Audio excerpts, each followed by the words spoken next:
Bonjour tout le monde, c'est Veg. Il y a une semaine, j'ai publié un short à propos d'Ono Lumina. Si vous n'avez pas encore vu, alors je vous suggère fortement d'aller le voir car cette vidéo est la suite directe de ce short. Alors si ce n'est pas encore fait, allez voir ce short. Et sinon, si vous l'avez déjà vu, eh bien, rentrons tout de suite dans le vif du sujet.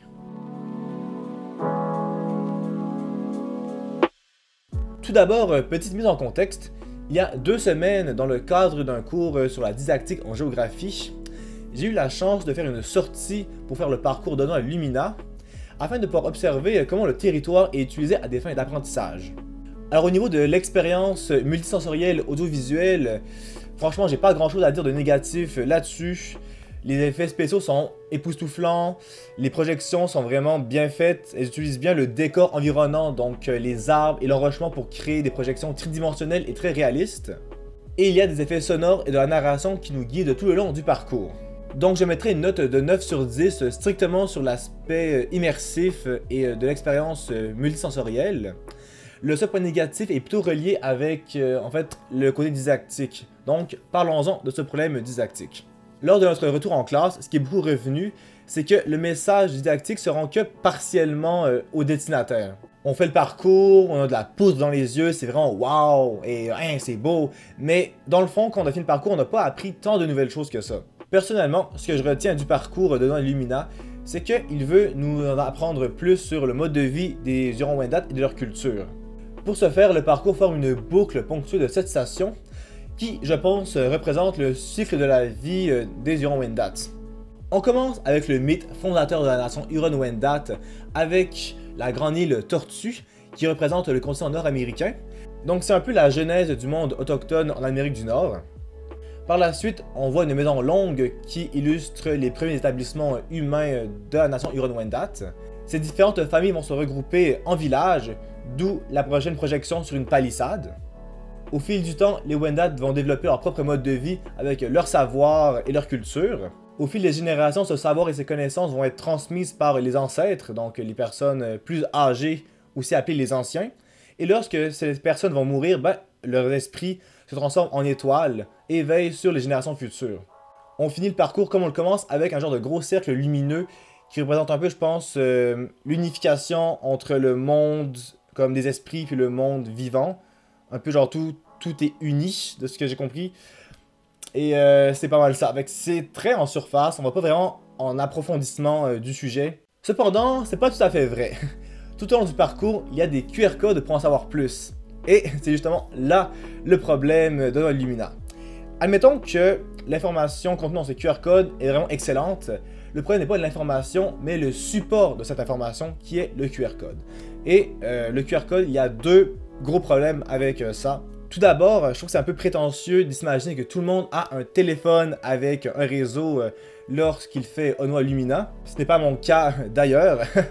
Ce qui crée un manque d'accessibilité à l'information et à la connaissance, car le support n'est pas inclusif vu que ce n'est pas tout le monde qui a un téléphone avec du réseau.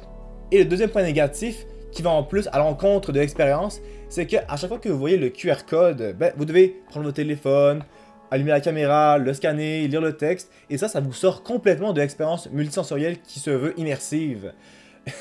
Et ça, c'est un peu un problème ça aussi. Et de toute façon, est-ce que peut-être vous allez le faire 1 fois, 2 fois, peut-être 3 fois, mais est-ce que vous allez le faire vraiment pour chaque station? Je pense pas.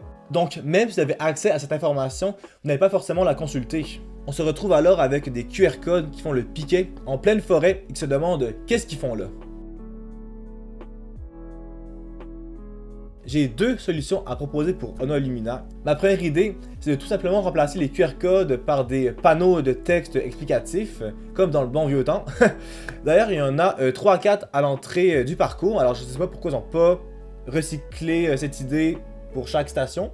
Mais en même temps, le problème, je pense, c'est au niveau de la luminosité. Vu que c'est le soir qu'on fait l'expérience, on verrait pas très bien le texte. Et on a encore un peu le même problème du QR code, en moins pire, mais quand on se met à lire le texte, on sort de ce côté immersif.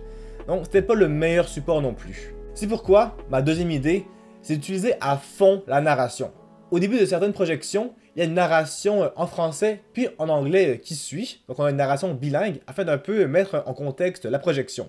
Ce qu'on pourrait faire pour étendre la durée de la narration en français, ce serait de couper la partie en anglais et d'alterner des projections uniquement en anglais et uniquement en français. En complément, on pourrait aussi ajouter de la narration dans les sentiers qui relient les différentes stations entre elles. Ça permettrait de faire une transition narrative pour mieux préparer le visiteur à la prochaine station. Et si on veut vraiment pousser notre caractère francophone, on pourrait carrément mettre seulement la narration en français et à la place fournir des audio-guides en anglais mais aussi dans d'autres langues pour les non-francophones.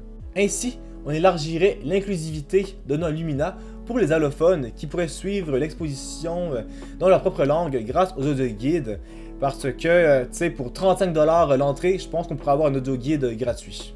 Finalement, en élargissant l'inclusivité de nos Lumina, ça permettrait à plus de personnes de recevoir ce message didactique et d'en apprendre plus sur le mode de vie et la culture des Hurons-Wendat, un sujet qui est malheureusement trop peu enseigné dans les écoles du Québec, et encore moins à l'étranger. Pour conclure, si j'étais un prof du secondaire, est-ce que j'amènerais ma classe d'histoire à nos Lumina? Oui, mais à condition d'avoir un cours préparatoire afin de les outiller et qu'ils en sachent un peu plus sur les Hurons-Wendat quand ils iront faire l'expérience du parcours pour qu'ils puissent mieux comprendre les projections. Je pense que pour corriger ce problème de la transmission du message didactique, il faudrait davantage miser sur la narration en français plutôt que sur les QR codes. Ça me permettrait aussi de mieux assumer notre caractère francophone au Québec parce que la langue officielle c'est le français et pas le français et l'anglais. Mais pas de panique, parce que si on arrive à fournir des audio-guides aux non-francophones, ça permettrait d'élargir donc la base de la clientèle qui pourrait venir en Lumina et en apprendre plus sur la nation Huron-Wendat. Bon, après tout, mon point de vue est basé sur une perspective didactique et pédagogique, alors si vous voulez tout simplement vous en mettre plein la vue, voir des projections surréelles et vivre une expérience immersive, eh bien, allez-y, vous ne serez pas déçus, et ça vous permettra de faire votre propre opinion, et ça, c'est le plus important. Si la vidéo vous a plu, n'oubliez pas de vous abonner à la chaîne et de mettre la cloche si ce n'est pas déjà fait. Comme toujours, on peut mettre un pouce bleu, un commentaire et partager la vidéo. C'était Veg, le Québécois, et à la prochaine pour une nouvelle vidéo.